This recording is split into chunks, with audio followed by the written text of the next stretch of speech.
अनंत हरि कथा अनंता, कहीं सुनहि बहुविधि सब संता।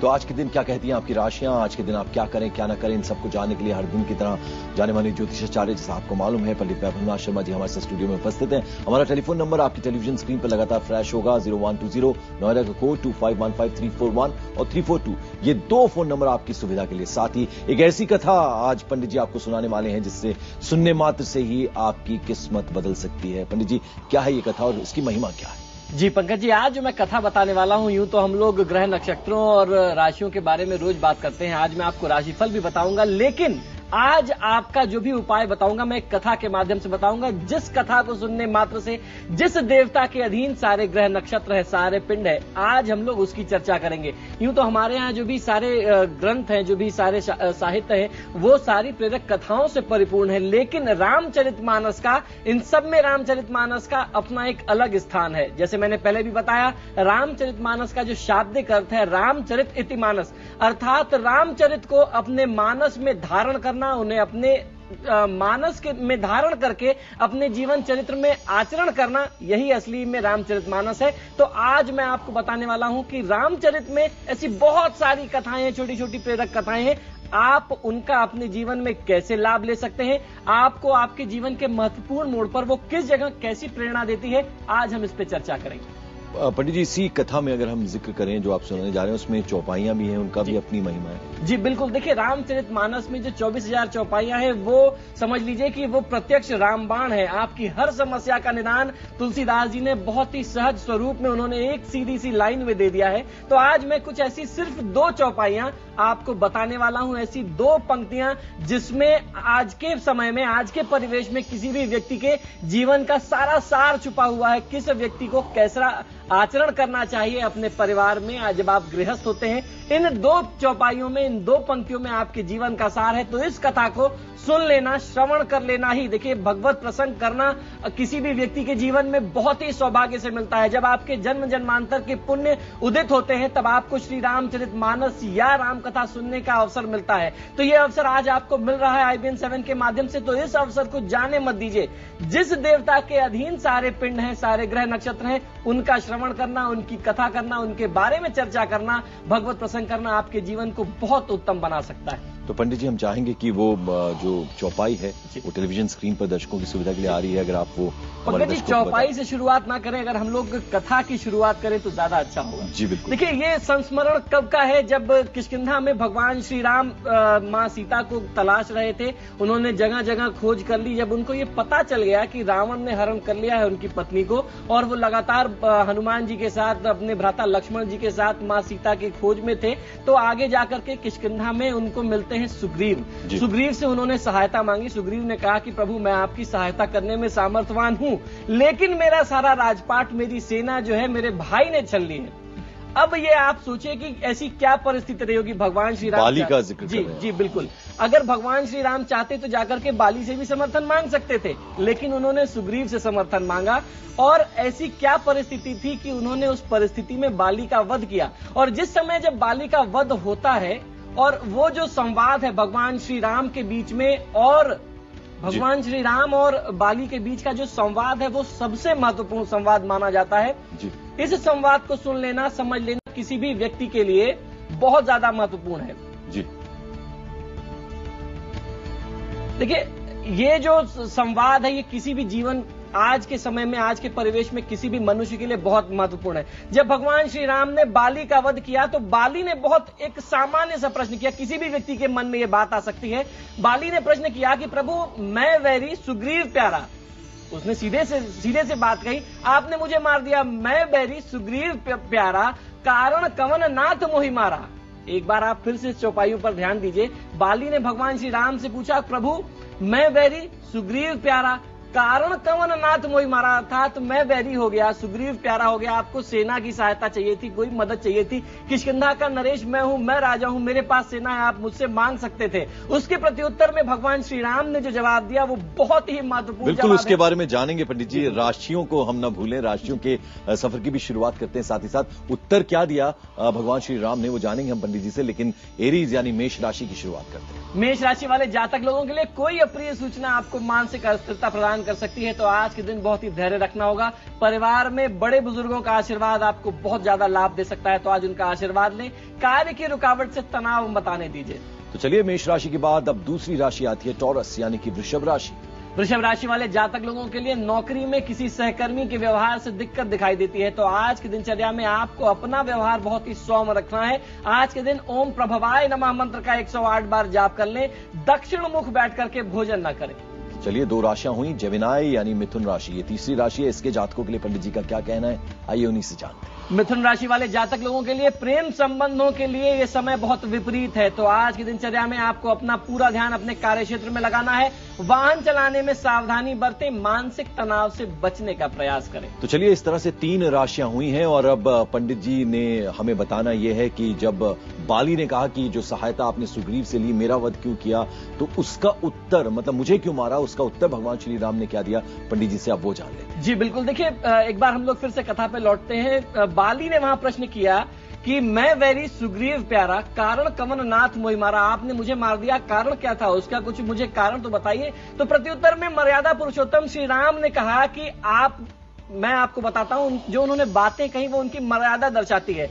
अनुज वधु भगनी सुत नारी, सुन सठ एक कन्या समचारी। पुनः एक बार समझ लीजिए, ये चौपाइयां आपके जीवन को बदल सकती हैं। अनुज वधु भगनी सुत नारी, सुन सठ एक कन्या समचारी, अर्थात अनुज की पत्नी, छोटे भाई की पत्नी, छोटी बहन तथा पुत्र की पत्नी, यह सभी जो हैं पुत्री के समान मानी जाती हैं। और आपने अपने छोटे भाई की पुत्री वधु को अर्थात सुग्रीव की पत्नी को अपने बल के माध्यम से अपने कब्जे में रखा, अपने नियंत्रण में रखा, उसका अधिकार छीन लिया। एक तो आपने सबसे बड़ी गलती है कि आपने भाई का अधिकार भी मारा और आपने उसकी पत्नी को भी बलात् अपने कब्जे में रखा। आपको मृत्युदंड ही मिलना चाहिए। आपने ये जो कार्य किया है ये आपका कार्य घोर निंदनीय है। इससे पंकज जी सबसे बड़ा जो हम लोगों को, जो इस कथा से हम लोगों को संदेश मिलता है वो ये है, आज आप पूरे चारों तरफ वातावरण देख रहे हैं, महिलाओं के प्रति कितना ज्यादा अत्याचार है।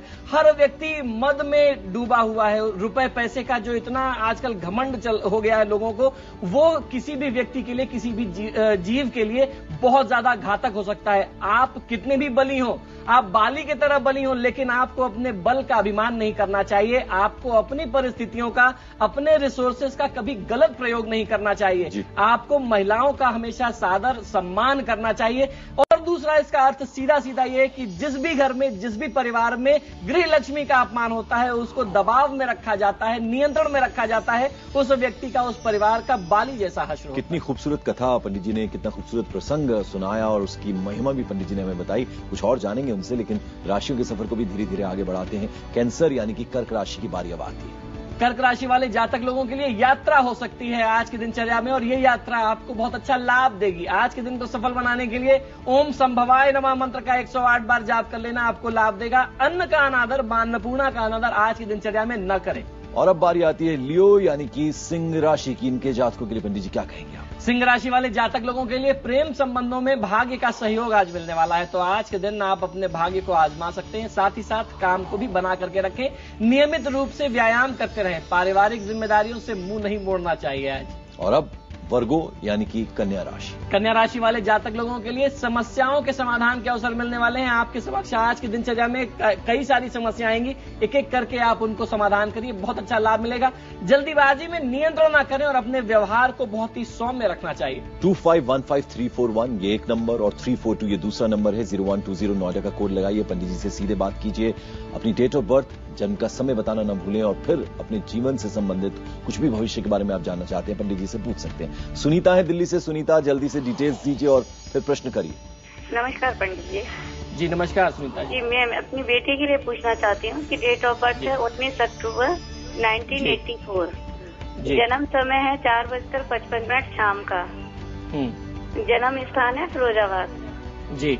जी पंडित जी, उसकी शादी के बारे में पूछना चाहती हूँ कि उसकी शादी कई जगह बात चलती है लेकिन कहीं बात नहीं बन पा रही है। रीता जी देखिए, आपकी कन्या के विवाह में जो बाधा आ रही है वो भी कुछ समय और आएगी। उसका सबसे बड़ा प्रमुख कारण ये है कि आपकी कन्या जो है वो घोर मांगलिक है। तो सबसे पहले आपको सुझाव ये दिया जाएगा कि आप अपनी बच्ची के लिए, कन्या के लिए मंगल दोष का निवारण करा लें। कुछ मांगलिक दोष के ऐसा नहीं है बहुत गंभीर होता है, लोग बहुत डरा सकते हैं आपको। मैंने बहुत साफ सरल शब्दों में बताया है कि मांगलिक है, उसका बहुत सरल उपाय है मंगल के वैदिक मंत्रों का जाप करा लेना, आपको बहुत अच्छा लाभ देगा। फिर उसके बाद जो भी आपके पास रिश्ता आएगा वो घर और वो वर बहुत अच्छा होगा और वहां बात बहुत जल्दी बन जाएगी।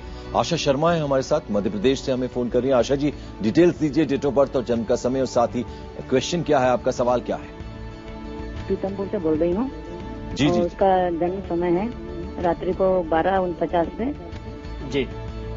और उसके नौकरी एवं शादी के बारे में जानना चाहती हूँ। समय, जन्म समय बताइए। जन्म का समय बताइए। उसका जन्म समय है 12:49 रात्रि।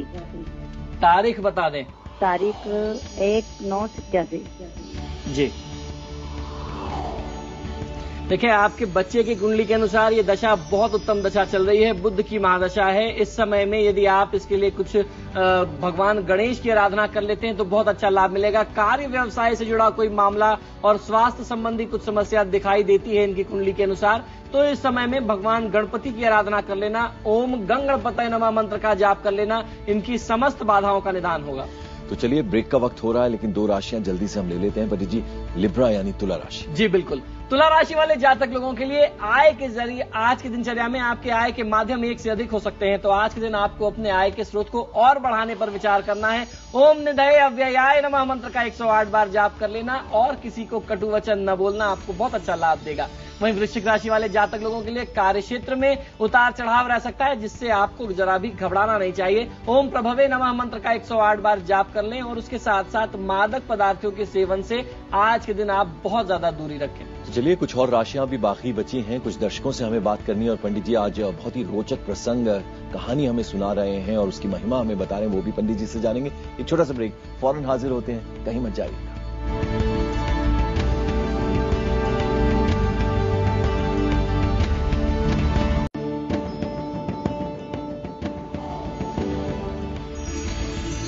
ब्रेक के बाद आपका स्वागत है। आप देख रहे हैं हमारी खास पेशकश आपकी किस्मत। पंडित वैभवनाथ शर्मा जी ने आज हमें बहुत ही रोचक प्रसंग सुनाया है किष्किंधा कांड रामायण से, जिसमें पंडित जी ने हमें बताया कि जब भगवान श्री राम ने बाली का वध किया तो मरने से पहले बाली ने भगवान श्री राम से ये पूछा कि आपने मेरी जो हेल्प है वो क्यों नहीं ली, यानी जब सुग्रीव की मदद उन्होंने ली थी तो मेरी क्यों नहीं ली। तो उसका भगवान श्री राम ने क्या जवाब दिया? पंडित जी, ये जो आपने कथा सुनाई, जो ये प्रसंग सुनाया, इसका महात्म क्या है, यानी इसको सुनने मात्र से क्या होता है? देखिए, इसको सुनने मात्र से आपको जो अपने जीवन में जो जैसे मर्यादा पुरुषोत्तम श्री राम कहते हैं, इसलिए कहते हैं क्योंकि उनका जीवन ही मर्यादाओं से परिपूर्ण था। आपको जो उनके जीवन का आदर्श मिलता है वो तो है ही है, कहीं ना कहीं किसी न किसी भाव में आप भगवान श्री राम की कथा का सत्संग कर रहे हैं तो आपको भगवान श्री राम की प्रत्यक्ष कृपा मिल रही है। और मंगलवार का दिन है, भौम प्रदोष का दिन है, बहुत ही महत्वपूर्ण माना जाता है। ऐसा कहते हैं, शास्त्रों का वचन है कि जहां भी श्री राम कथा की आप चर्चा करेंगे वहां हनुमान जी प्रत्यक्ष हो जाते हैं। तो आप आज जब भगवान श्री राम की कथा की बात करते हैं तो कहीं ना कहीं भगवान हनुमान आपके समक्ष है और उनकी कृपा आपको बहुत सहज स्वरूप में मिलती है। तो चलिए, राशियों के सफर को आगे बढ़ाते हैं। सजिटेरियस यानी कि धनु राशि की बारी आती है। धनु राशि वाले जातक लोगों के लिए मांगलिक उत्सवों में शामिल होने का अवसर मिल सकता है। आज की दिनचर्या में परिवार के बड़े बुजुर्गों का सम्मान करना बहुत ज्यादा अनिवार्य है। नीले रंग के वस्त्रों का प्रयोग आज के दिन आप अगर नहीं करेंगे तो आपको लाभ मिलेगा। वहीं मकर राशि वाले जातक लोगों के लिए आज की दिनचर्या में सामाजिक कार्यों में रुचि ले सकते हैं। ओम भावनाय नमः मंत्र का 108 बार जाप कर लेना, संपत्ति अन्यत्र निवेश न करना आपको लाभ देगा। बिल्कुल, और साथ ही पंडित जी यहाँ ये भी जानना चाहेंगे कि कुछ और ये जो कथा आपने आज सुनाई है उसका कुछ और रोचक हिस्सा अगर कुछ बाकी है तो वो भी आप बताएं। जी बिल्कुल, देखिए इसका बहुत ये कथा तो क्योंकि रामचरितमानस तो अपने आप में एक ऐसा ग्रंथ है जो विश्व में सबसे ज्यादा पढ़ा जाने वाला और सबसे ज्यादा प्रेरक प्रसंग उसमें सबसे ज्यादा है। और इस कथा से जो हम लोगों को यहाँ एक और बात मैं जानना चाह रहा था आपसे, क्या बाली ने ये भी प्रश्न किया था भगवान श्री राम से कि भाई दो भाइयों का मामला था तो यहाँ मदद जो थी वो क्यों ली गई और यहाँ बाली का वध क्यों कर दिया गया? सीधे इसका सीधा संदर्भ ये मिलता है कि आपने एक ऐसे व्यक्ति से मदद मांगी जिसके हाथ में कोई सत्ता नहीं है, जो सत्ता से बाहर है, जिसको अपनी संपत्ति से बेदखल कर दिया गया है। और वहीं भगवान श्री राम चाहते तो बाली जो किष्किंधा का राजा, तो जो वानर राज था, जिसके पास सेना थी, उससे हेल्प मांग सकते थे। लेकिन भगवान श्री राम ने ऐसा क्यों नहीं किया? क्योंकि वो मर्यादा के विपरीत था। बाली ने जो सत्ता पाई थी अपने भाई से, उन्होंने बहुत बल के साथ पाई थी। उन्होंने अपने भाई की सत्ता पर अतिक्रमण करके उसको कब्जाया था। अब बारी आती है कुंभ राशि। कुंभ राशि वाले जातक लोगों के लिए रचनात्मक रुचि बढ़ने वाली है। आपके दिन में आपके अंदर जो एक कला का एक भाव था, वो कुछ निखर के आएगा। आज की दिनचर्या में आपको अपने खान पान में सावधानी रखनी चाहिए, गलत तरीकों से धन कमाने में न पड़े। वहीं मीन राशि वाले जातक लोगों के लिए संचय की बात बन जाएगी। इस समय में अगर आप कहीं निवेश करना चाहते हैं, निवेश भी फलित होगा और धन का संचय आपको बहुत अच्छा लाभ दे सकता है। ओम भतने नमः मंत्र का 108 बार जाप कर लेना और किसी दूसरे व्यक्ति के वाद विवाद में हस्तक्षेप न करना आपके लिए बहुत ज्यादा अनिवार्य और महत्वपूर्ण होगा। तो चलिए, बहुत ही रोचक प्रसंग हमने किष्किंधा कांड रामायण से सुना, साथ ही साथ 12 राशियों के बारे में बात भी कर ली। पंडित जी, आप हमारे स्टूडियो में आए, बहुत शुक्रिया आपका। और अब इसी प्रोग्राम में, यानी आपकी किस्मत में, आपकी पंडित जी से मुलाकात होगी कल सुबह 7 बजे। यहां हम ले रहे हैं एक छोटा सा ब्रेक, लेकिन कहीं में जाएगा। ब्रेक के फौरन बाद है बुलेटिन न्यूज। थोड़ा इंतजार।